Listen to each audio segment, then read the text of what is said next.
Hello and welcome to It's Tomorrow News. I am Dhyana Bhavsan. New Jersey declared state of emergency as nor'easter approaches. A nor'easter churned its way up the east coast on Sunday, with New Jersey declaring a state of emergency and some airports posting delays and cancellations in advance of anticipated coastal flooding and strong winds, as another storm system struck farther south with heavy rain and flooding. The greatest effects are going to be the coastal flooding potential, especially for areas from northeastern North Carolina northward to much of the New Jersey coast, said meteorologists with the National Weather Service in College Park, Maryland. Heavy rain also was forecast for southeast New England, the New York City area, and some has fallen in coastal sections of South Carolina, Orbeck said.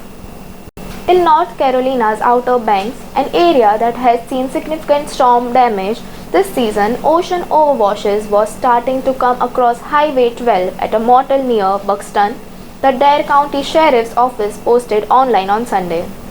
The office urged travelers to be cautious and put property owners on alert as high tide approached.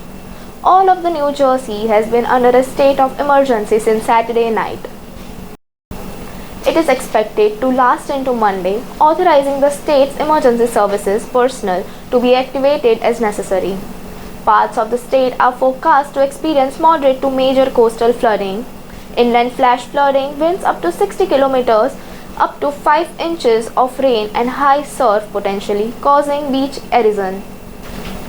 Some volunteers were putting sandbags at beaches. The National Weather Service placed New York, Long Island and southern Westchester County under a coastal flooding warnings and wind advisory through at least Monday afternoon.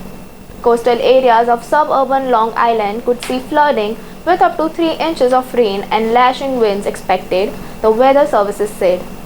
Wind gusts of more than 30 mph were already being recorded in the region on Sunday morning. Utilities in the area have added more than 1600 workers to respond to the storm, with high wind warnings and flood risk staying alert, vigilant and taking steps to prepare in crucial for everyone's safety, the New York Governor Kathy Hochul said in a statement. That's all for now. For more weather news update, stay tuned with us on It's Tomorrow News. For more global weather update like this, subscribe to our channel and hit the bell icon for regular update.